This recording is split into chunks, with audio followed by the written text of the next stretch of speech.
Okay, so we have seen this chart before a couple times. Let's analyze it in a different way. The first one, though, the first question is the same thing as we've done before. What's the expected weather for Monday, 3/23? So right here is the Monday.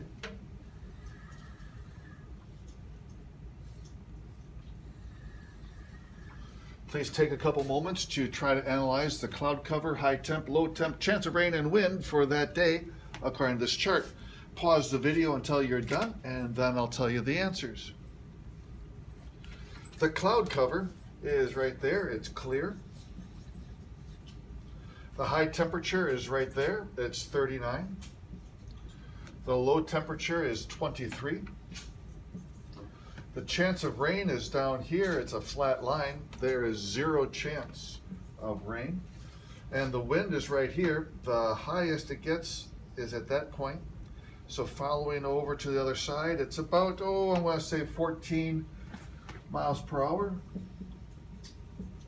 And the arrows here show us the direction. The arrows are all pointing in that direction, so that's going to be southeast. To the southeast. Number 2, a student claims that the daily low temperature always happens around sunrise. Do these graphs support the claim? Go ahead and pause the video and look for that. Right here is the temperature. And remember that the shaded regions, here we have the shaded, that is nighttime. The white area, that is the daytime. And then we have another shaded region, which is another night. So the light, dark refers to daylight and nighttime, back and forth. So that means that here on Sunday and Monday, we have the first shaded region, and then the light. This is going to be the sunrise. That happens on each day between the shaded region and the white region. So here's sunrise, and here, and here, here, here, here, here, here. And we can see that the daily low temperature is always at that time. The lowest on Monday is right there, 23 degrees, and that's at sunrise. Same thing for everything else.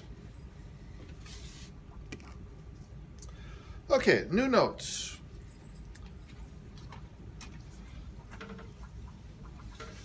Isotherms. Isotherms are lines that connect points of equal temperature. Remember that the prefix iso refers to the same. Like we had isosceles triangles with the same 2 sides. Yesterday we talked about isobars, which have the same barometric pressure. So here isotherms have the same thermometer readings.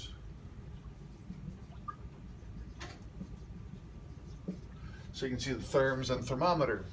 So let's connect up the points on the map here that have the same temperature. Here we have a couple 50s. Here we have 40, 40, 40, 40, and 40s continue going out east.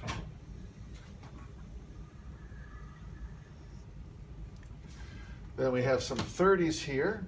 We can see those go around and go to the Great Lakes. And here's some 20s. Continuing out this way, we have 80, 80, 80, 80. Here's a 60, and there's a 60, but we don't have any 60s in between. So you think to yourself, which way do I go around the 70?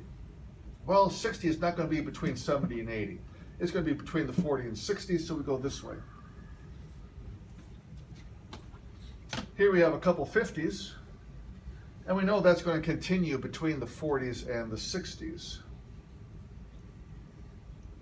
And then a 90, which doesn't have anything else to match up with. But there are the isotherms. Number 4, remember that winds in the U.S. generally travel from east to west. With that in mind, if this map is today's weather, will it be warmer or cooler in Chicago tomorrow? Well, here's Chicago. And if things are going basically in this direction, we're going to be getting this 20-degree weather in the next day or two.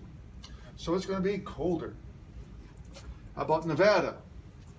Okay, so here's Nevada, and weather's coming in this direction basically, so they're going to get 50-degree weather. It's 40 today, so it's going to get warmer.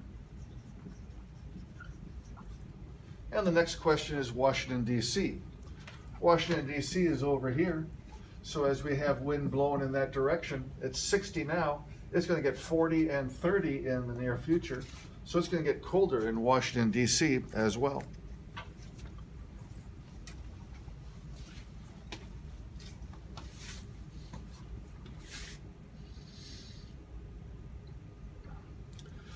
Okay, find the temperature. We have color maps. These are not the most precise way of getting the temperatures, but it's a general, let's plan how we're going to be dressing outside kind of thing. It's not for scientific use, it's just for us consumers.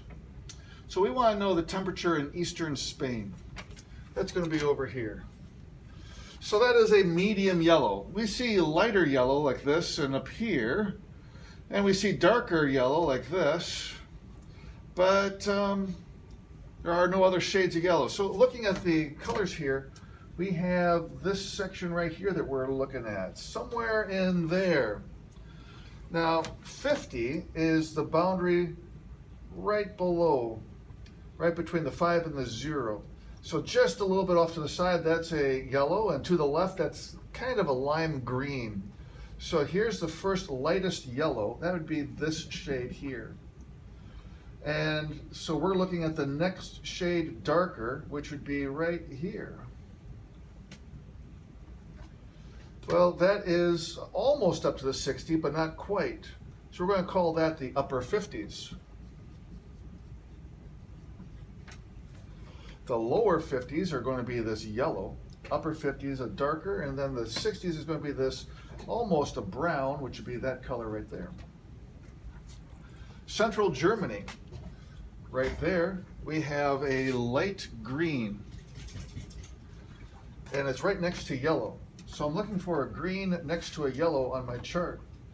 And here I have two greens, but the yellow, like I said before with Spain, is right there on the upper, or on the right-hand side of the 50. So I'm looking at the next color down. So that would be a little bit less than 50, the upper 40s.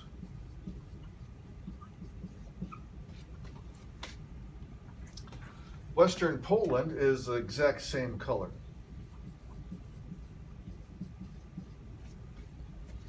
And then Eastern or Western Russia is going to be there. And what color is that? Well, it's blue. This is also kind of blue, a little bit green. This is definitely the green. So this is going to be the upper 40s. We want to go 1-2 steps to the bluer color. So we're going this way towards the blues from this green right there. So the first color is there, and then the second color is there. So that is a little bit less than 40. It'll be the upper 30s.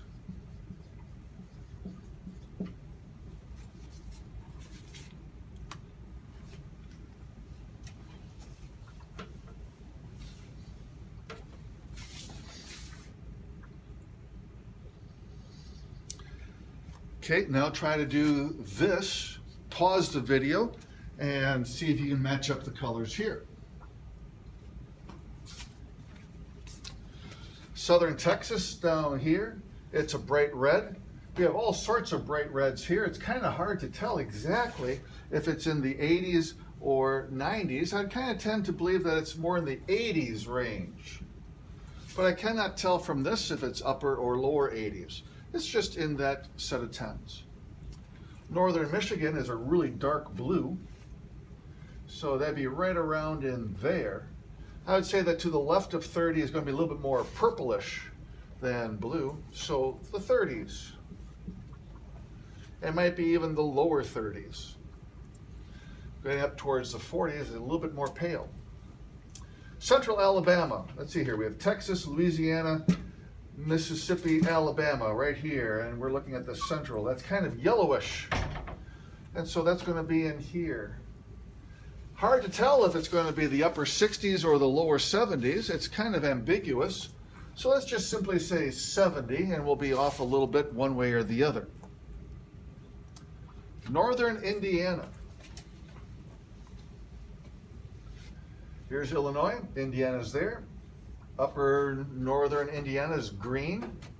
And it could be anywhere in the 50s up to maybe even 61, 62. That's all kind of greenish here. Let's just call it the 50s, somewhere in there.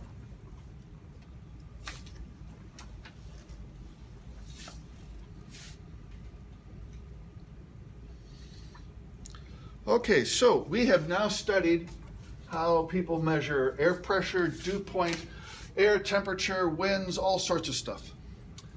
And we need to report this to a central location so that everybody can see the results of all the different places in the country and make good forecasts.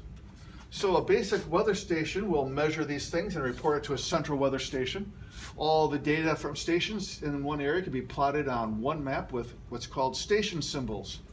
This is also called a station model. So we put all sorts of information in one spot, really super duper condensed, so that we can see a wide area and see patterns developing. So this is just a partial station model. Others will have a lot more information, but this tells us a lot of the important stuff.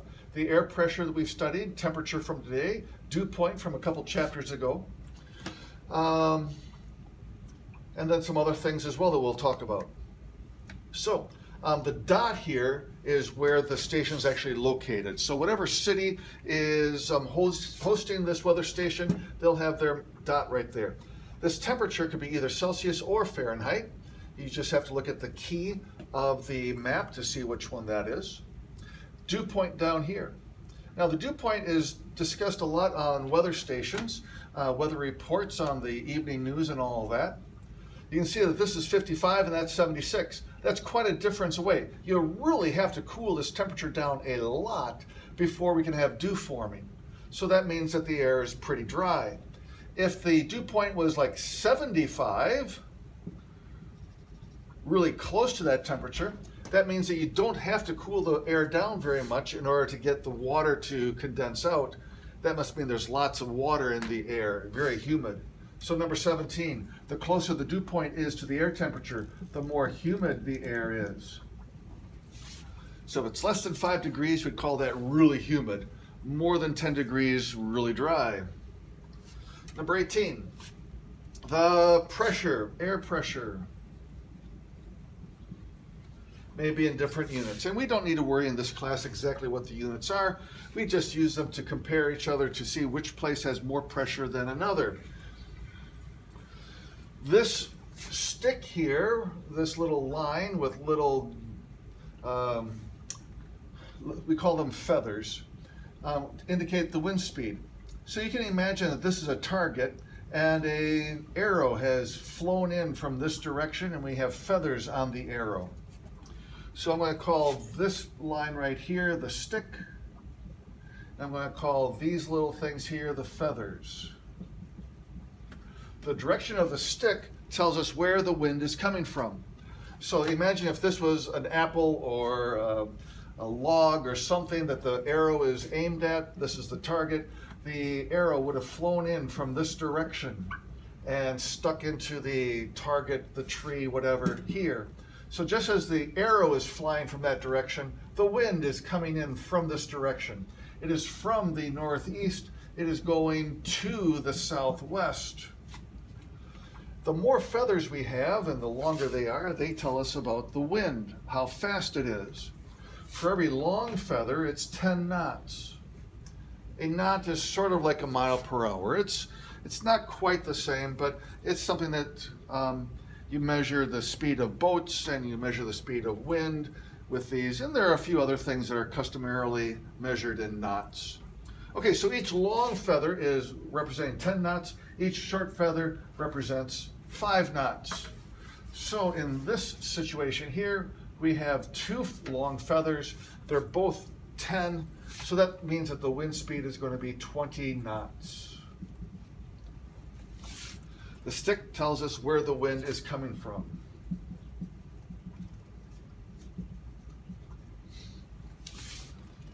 Okay, now this central circle,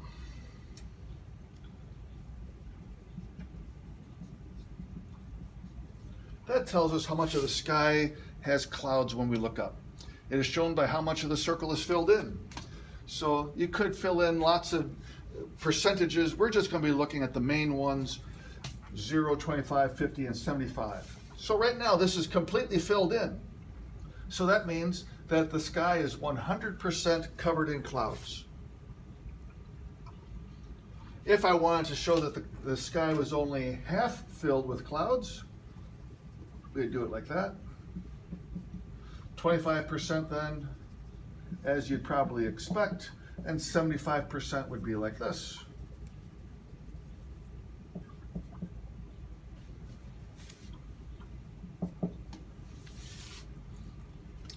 Above the circle should be a symbol to show the main kind of clouds in the area. Now there are a lot of different kinds of clouds. We're only making you guys learn about the main three. Cirrus clouds would be, it sort of looks like a sled, like a toboggan. So if I had the sky 25% filled with cirrus clouds, I would have something that looks like that. The 25% shaded, and then the cirrus symbol above it. For cumulus clouds, it's like that. So if the sky was half filled with cumulus clouds, I'd have that symbol on top of that. Stratus clouds, those are the ones that go from horizon to horizon. So we just have a long line there. So if this was 100% filled with stratus clouds, I'd put a long line like that.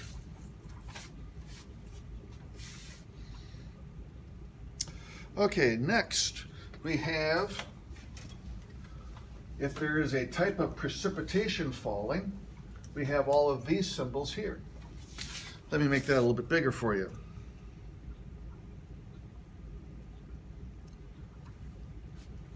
So if it is, well, right now we have these two dots. That represents that a light rain is falling. If it was a heavy rain, I would add a couple more dots. Now I have 4 dots there. That represents a heavy rain. If I change those to be asterisks or stars, let's see, here we have, well, let's just do the whole thing again. It's 100% cloudy. And if I had 1, 2, 3 stars or asterisks, that would be a moderate snow. 4 would be a heavy snow here. Drizzle are like apostrophes or commas. So the more apostrophes you hear, the heavier the drizzle is.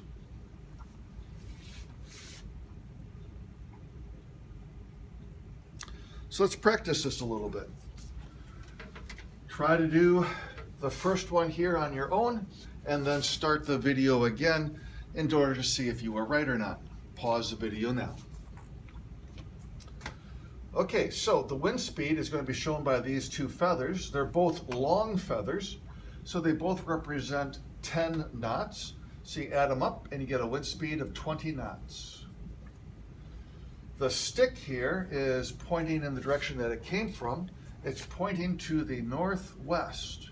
So it's from the northwest. Half of the circle is filled in, half is 50%.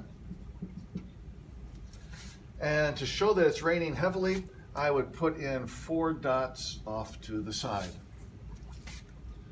Number 5, the wind speed. We only have 1 long stick, so that's going to be representing 10 knots. And it's from the southeast. The cloud cover is 75%. It is 3/4 filled in.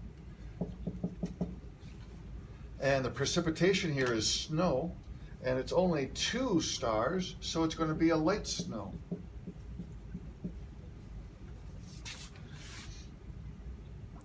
Go ahead and pause the video now and try to do the next couple.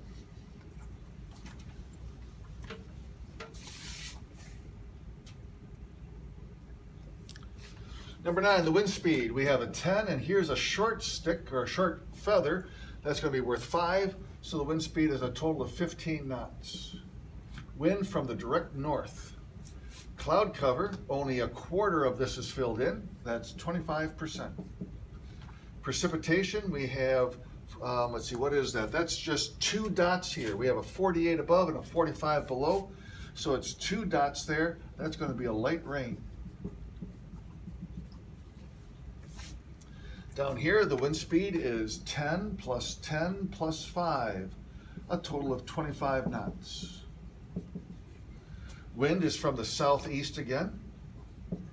It's down and to the right, and on a map, down is south, right is to the east. Cloud cover again, 25%. Precipitation here, we have 3 asterisks, so that is a medium snow.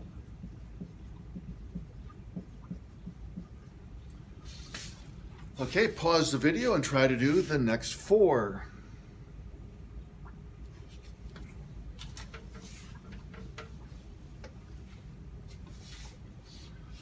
For number 17, we have 10 plus 10 plus 5, a total of 25 knots. Wind from the east, cloud cover is 50%, and to make it show there's a light snow, I'd have 2 asterisks or 2 stars. Number 21, we have 10 plus 10 for a wind speed of 20 knots. Wind from the northwest, cloud cover is 50%, and to show a heavy drizzle, I'd have 4 commas or 4 apostrophes. Number 25.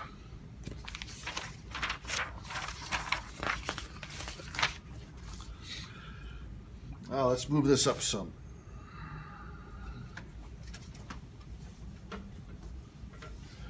The wind speed is going to be 30. Wind from the northwest. Cloud cover is 75. Precipitation is a light drizzle. Here the wind speed is 30. Again from the northwest. Cloud cover is 100%. And the precipitation is a heavy rain. There's 4 things here, so that means heavy. If it was snow, it'd be an asterisk or 4 stars. If it was a heavy drizzle, they'd be commas or apostrophes. So just plain old dots is a heavy rain. Now, what we were looking at here is just the abbreviated version that has the most important stuff. On this page, you can see that there are all sorts of things that can be put onto a station model.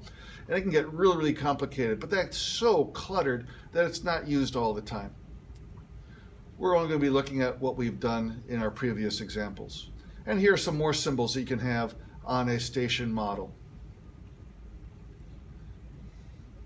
Thank goodness we don't have to memorize all of those.